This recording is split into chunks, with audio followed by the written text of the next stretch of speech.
Scalebound got canceled, at least in terms of like being released from Microsoft. I guess there's no word on whether it could ever happen again. Well, later. Microsoft owns the IP, so that won't happen again. Probably not. I mean, we'll get to this, but they're courting Phantom Dust around. I mean, yeah. So just as a primer, if you don't know, Scalebound at E3 2014 was shown off. It's a co-op action game. Platinum was developing it.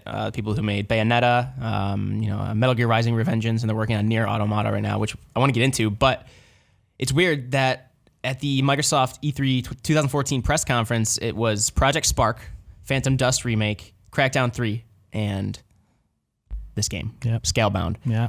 Project Spark released to little fanfare. Phantom Dust Remake is now a thing that's supposed to come out this year, but for a while it's kind of in hiatus. Crackdown 3, no one knows what's going on with that. And now you have Scalebound, which is canceled. Microsoft, their statement, it was originally like a report by Kotaku or a rumor, but then a bunch of people confirmed it and whatnot. Microsoft said, after careful deliberation, Microsoft Studios has come to the decision to end production for Scalebound. We're working hard to deliver an amazing lineup of games to our fans this year, though, including Halo Wars 2, Crackdown 3, State of Decay 2, Sea of Thieves, and other great experiences. Sounds kind of like a defensive statement. Like, people, like, I am reading into it saying what is going on with Microsoft. They have the Scorpio on the horizon in terms of hardware, but what's going on with software? I'm reading into it as Microsoft Studios has decided we no longer want to make Japanese games, but we have a lot of exciting Western games to look forward to in the future. It's no secret that Western and Eastern companies have, different styles of developing games. And we see a lot of games from Japan get delayed. Like, that's a thing that happens quite a bit. Scalebound itself has it been at least one official delay before the cancellation? Something like that. It was 2016 and 2017 because of, quote from Microsoft, a crowded holiday release schedule. Yeah, like that's such BS. But what did you heard that, or wasn't it part of the rumors that like the developers had gone on this break because of development crunch? The rumor was that it was too strenuous, so like the top developers went on a break for a month, and then when they came back, or shortly after they came back, it was decided that, hey, we're going to cancel this game. But I think if you look even a few months back, the president of Platinum Games, I believe I'm getting his position correct, and I'm sorry I don't remember his name, but he left the company. He left the company after probably 2 years of it sort of changing its MO, right? Where it used to be these one-off, like great action games, and then they started taking on all this licensed stuff that they were going to make. And is it that surprising to see him leave and then see Scalebound end up canceled? Like, I'm not that surprised by that. Yeah. I think that there might be a connection, not directly to that, but some sort of, by proxy, like, yes, the problems that led to Scalebound's cancellation, that Platinum is responsible for, not Microsoft, but the Platinum is, perhaps that is, part and parcel for why this guy left. And I really don't know, so don't take me for my word, but it just seems like what a perfect storm, Yeah. Back in April of this year, Japanese game industry site Game Business announced that, President of Platinum Games Tetsuya Minami had stepped down. Yeah. It's weird. We're talking about Mass Effect Andromeda later and all the studio departures and, crises that happened during the development of that, and who knows how that's going to turn out. March 21st, the release date now. But yeah, you have to wonder, between the delay from 2016 and 2017, I personally was not that impressed with the E3 2016 demo they showed. For those of you watching right now, it was that co-op fight against that giant crab boss. I mean, it looks impressive. It looked, in terms of scale, no pun intended, it seemed, massive, right? Like the scope of it seemed pretty huge. And the idea of co-op seemed really cool too. Yeah, it struck me as like a co-op Devil May Cry or something similar. Yeah, but the execution just didn't seem, like, at least in the demo, right? It's like supposed to be this big open world, and it's like, hey, here's a boss in an enclosed area, and it's going to be kind of a slow fight. Yeah. Like, ooh, that doesn't ring Platinum to me. That doesn't ring open world, co-op RPG. Did anyone get a chance to play this? Had they done any demos or no? Only behind closed door stuff, and I don't even think with press. Yeah, so this is the question I wanted to ask is, what does this bode for Microsoft in terms of like first party titles? Jacob Tuff on Twitter actually asked the same thing. Would this be he had a couple tweets. Previous correction, Ori and the Blind Forest was also showed at E3 2014. So one of those games came to fruition, and I love that game. Jacob Tuff said, back in 2014, Phil Spencer was saying how there will be tons of new games for Xbox One. Mm-hmm. 3 years later, they're still coasting on game announcements from 2013, 2014. And in that time, games have been canceled and multiple studios closed. Lionhead, Fable Legends. With this being a continuous trend, how worrying is this for the future of Microsoft first-party offerings in the long term? I don't even know if in the long term. I mean, we're talking about this in a later segment. What's our game predictions for this year? I would assume Halo 6 will be announced. Gears of War 4 just came out. Gears of War 5 will be a thing because that's what the coalition under Rod Ferguson is working on. Here we are stretching to come up with like a handful of titles, but we also put an article up the other day, and I'm not playing a fanboy here. I'm just stating facts. PlayStation 4 exclusives for 2017. There's like over 35 games in there. Yeah. And you look through that list and it's like, yep, sounds good. Yep, sounds good. Man, I wonder what that is. Like, it all looks super promising. Sony's also taken a lot of risks and followed through on them, right? So I think that speaks to a different sort of behavior and outlook for the two companies. Microsoft has made a bigger push into the PC space. Not huge, not like game-changing, but enough to maybe indicate or signal that they don't see the console business the same way that Sony does anymore. Right? For Sony, it is like a huge pillar for their business. For Microsoft, I guess I don't know offhand, but when you look at the sort of, the activity around it, it doesn't seem to be the thing that is like representative of Microsoft in everyone's eyes. What is for Sony, like PlayStation is really, I think. Yeah. No, I mean like after, oh, sorry, no. No, yeah. So I just think that they're forking. They're taking a different path. Well, it's weird because back like midsummer, late summer, when the PS4 Pro and the PS4 Slim were announced and everything, and then the Scorpio, we knew the Scorpio was going to be essentially when it releases this year. It felt like Microsoft, not to just look at it in terms of competition, but it felt like Microsoft kind of had the upper hand in terms of like public visibility, at least in terms of hardware again. But yeah, now we're getting into the year and Scorpio's on the horizon, but like you just said, we don't have much else to just like hang our hats on. And Scalebound, however, it looked pretty cool and slightly promising, but I wasn't particularly looking forward to it. But now that that's gone, I mean, even if you just want to talk about Platinum Games, they released Teenage Mutant Ninja Turtles Mutants in Manhattan, which was kind of a bust. Right.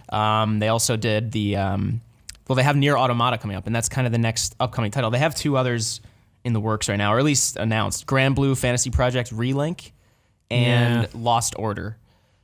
But Nier Automata is the next upcoming one, which I played and I'm really excited for. It looks good and it feels good. I'm so excited. I want to be excited for Lost Order because as someone who loves Final Fantasy Tactics, Matsuno-san and a few other people who made Final Fantasy Tactics are making Lost Order under Platinum. It's like talk about another perfect storm. Like, it sounds so great, but it's a mobile game. Platinum also released Star Fox Zero. They did, yeah. So what is going on? I don't know, but so back to Microsoft though, right? Like, they face a huge uphill battle with Scorpio because at the beginning it was like all about we're the most powerful, right? But what does that actually equate to? Now, granted, it's going to be more powerful than PS4 Pro. Like, that seems to be the way it's going to pan out. But look at what happened with the reception for PS4 Pro. It kind of came out, people were excited for a minute, and then they realized, like, crap, like, maybe it's not hard for developers, but as a player, I'm realizing that this thing gives me too many options and the games across the board don't support every option. So the PS4 Pro has been kind of divisive. And I think that's maybe set up Microsoft to have a bit of a challenge when they release Scorpio, because is it just going to be that same thing all over again, right? Yeah. People who've been watching from the sidelines with Pro, like, they might say, well, I'm not going to make the same mistake again, or I've already seen other people make this mistake. And so if they don't have power being the thing that's going to sell the console, it has to be games. Yeah. It's just the same old games, and they're also on PC. Like, yep. I know, that's the thing. Like, I mean, I'm excited for Halo Wars 2, but am I going to play that on my Xbox? Probably not. Yeah. Because, I mean, it's an RTS, first of all. It makes more sense on PC, but, like, I don't know. Like, especially, like, Forza Horizon. I got Forza Horizon 3 not that long ago, and I played on my Xbox for a little bit, and I just switched to PC. I was like, oh, it looks better on this, and, like, with cross-save and everything, like...